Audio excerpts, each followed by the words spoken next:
অসম বিধানসভাৰ উপাধ্যক্ষ ডক্টৰ নুমল মমিন, আমাৰ মন্ত্ৰী নন্দিতা গাৰ্লুচা, ৰাজু টিছু চেয়াৰমেন কাউন্সিল, অভিজিৎ ক্ৰ ডেপুটি চেয়াৰমেন কাউন্সিল, সন্মানীয় বিধায়ক বিদ্যা সিং ইংলেং, দলসিং ৰংহাং, ৰূপসিং তেৰণকে আদি কৰি আমাৰ কাউন্সিলৰ ইএম সকল, MSc সকল আৰু আমাৰ কাৰ্বি আলং জিলাৰ আয়ুক্ত, কাউন্সিলৰ প্ৰিন্সিপাল ছেক্ৰেটাৰী, আমাৰ বিজেপিৰ সভাপতি ৰনাল কিলিং, ৰিদীপ ৰংহাং আৰু প্ৰাক্তন MP হৰেণ সিং বেকে আদি কৰি মঞ্চত উপবিষ্ট বিশিষ্ট ব্যক্তিসকল, আইমাতৃসকল আৰু যুৱক যুৱতী বন্ধু বান্ধৱীসকল, আজি আমাৰ বাবে এটা অতি আনন্দৰ দিন। আমাৰ গুৱাহাটীত যেনেকে উৰণীয়া সেতু বা ফ্লাইঅভাৰ নিৰ্মাণ হয়, তেনেকে আজি আমি কাৰ্বি আলঙৰ ডিফুটো সুন্দৰ 4 লেনিঙৰ এখন ফ্লাইঅভাৰ উদ্বোধন কৰিছোঁ। আৰু এই ফ্লাইঅভাৰখন আমি কাউন্সিলৰ প্ৰথমগৰাকী মুখ্য কাৰ্যবাহী সদস্য প্ৰয়াত খৰসিং তেৰঙৰ নামত উৎসৰ্গিত কৰিছোঁ। এই ফ্লাইঅভাৰখন 1.2 কিলোমিটাৰৰ, ইয়াতে ৰাজ্য চৰকাৰে 228 কোটি টকা খৰচ কৰিছে।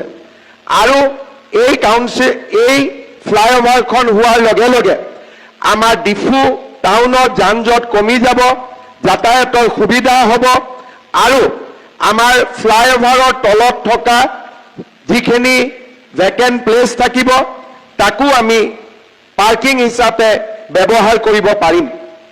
আজি আমি কাৰ্বি আলঙত এখন নতুন কেঞ্চাৰ হস্পিটাল উদ্বোধন কৰিলোঁ।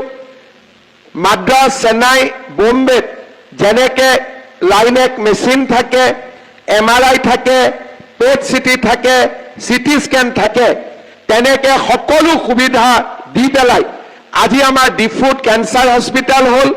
এতিয়া আমাৰ কাৰ্বি আলঙৰ কেঞ্চাৰ পেচেণ্টে বম্বেত যাব নালাগে, চেন্নাইত যাব নালাগে, আনকি গুৱাহাটীতো যাব নালাগে, ডিফুতে তেওঁলোকে ট্ৰিটমেণ্ট কৰিব পাৰিব।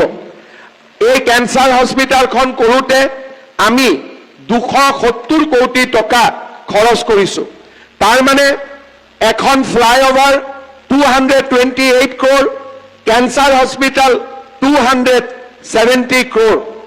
আৰু লগতে আজি আমি ইয়াতে আমাৰ অসমৰ ছেকেণ্ড সৈনিক স্কুল, আজি আমি ইয়াতে 365 কোটি টকা ব্যয় কৰি আমি আধাৰশিলা কৰিছোঁ।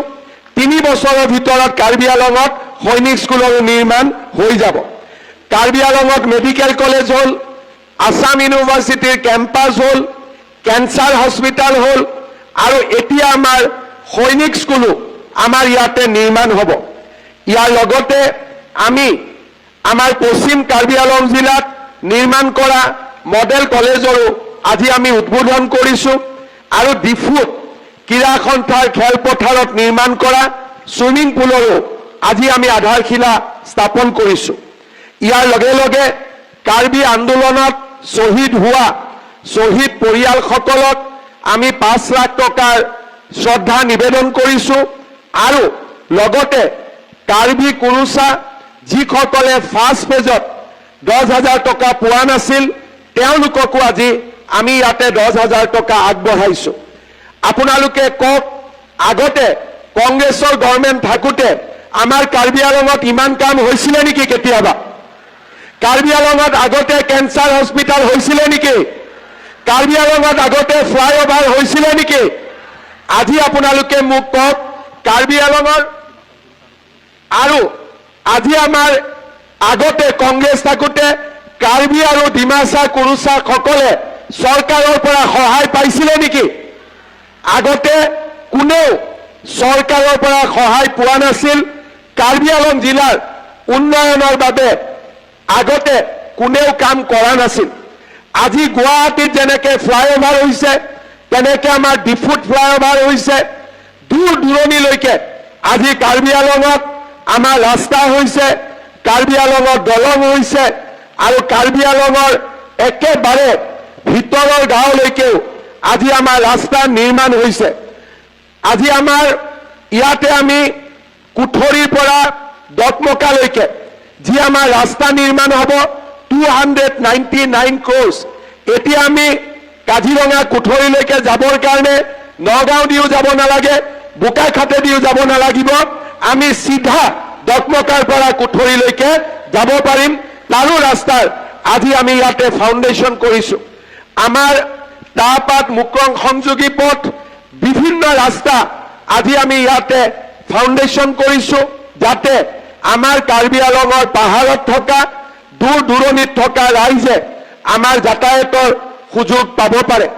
মই যেতিয়া কাউন্সিলৰ ইলেকশ্যনত গৈছিলো তেতিয়া খেলনি আৰু জিৰিকিন্দাঙৰ ৰাস্তা নিৰ্মাণ কৰাৰ প্ৰতিশ্ৰুতি দিছিলো আৰু ধনশিৰি আৰু ডিফুৰ মাজতো ৰাস্তা নিৰ্মাণ কৰাৰ প্ৰতিশ্ৰুতি দিছিলো। আজি আমি দুইটা ৰাস্তাই ইয়াত আমি অপেনিং কৰিছো, আমি ইনগ্ৰেশ্যন কৰিছো। মই যেতিয়া ধনশিৰিত কেম্পেইনত গৈছিলো ধনশিৰিৰ মানুহে মোক কৈছিলে যে ডিফুৰ পৰা ধনশিৰি ৰাস্তা বনাই দিব লাগে। আমাৰ খেলনি আৰু জিৰিকিন্দাঙত মোক কৈছিলে ৰাস্তা বনাই দিব লাগে। আজি আমি সকলো কাম কৰি আপোনালোকক আজি আমি উপহাৰ দিছো। মই বিশ্বাস কৰোঁ কাৰ্বি আংলঙত যিমানবিলাক কাম হৈছে আগত কেতিয়াও ইমান কাম হোৱা নাছিল। আজি আমাৰ তুলিৰাম ৰঙাঙৰ নেতৃত্বত কাৰ্বি আংলং কাউন্সিল আৰু ৰাজ্য চৰকাৰৰ সহযোগত আজি আমাৰ ইমানবিলাক কাম হৈছে আৰু আগলৈও আমাৰ কাম হৈ থাকিব। আজিৰ দিনটোতে আমি 1000 কোটি টকাৰ কাম আমি কাৰ্বি আংলঙত হয় ইনগ্ৰেশ্যন কৰিছো, নহলে আমি ফাউণ্ডেশ্যন কৰিছো। আমি আশা কৰোঁ যে কাৰ্বি আংলঙৰ ৰাইজে নিশ্চয় এই কামবিলাক আপোনালোকে স্বীকৃতি দিব আৰু ইলেকশ্যন আহি আছে, সকলোৱে বিজেপি দলক ভোট দিব। দিবনে নিদিয়ে বিজেপিক ভোট? সকলোৱে বিজেপিক ভোট দিবনে নিদিব?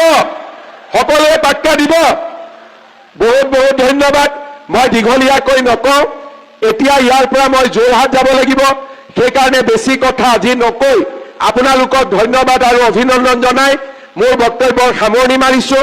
ইলেকশ্যনৰ সময়ত আকৌ আপোনালোকৰ মাজত আহিম, আপোনালোকৰ লগত কথা পাতিম। পুনৰবাৰ আপোনালোকক মই কাৰ্ডম জনাই মই মোৰ বক্তব্যৰ সামৰণি মাৰিছো। মোৰ লগত সকলোৱে আৰু এবাৰ ক'ব, ভাৰত মাতা কি, নৰেন্দ্ৰ মোদী, নৰেন্দ্ৰ মোদী, তুলিৰাম ৰঙাং, তুলিৰাম ৰঙাং। বহুত বহুত ধন্যবাদ।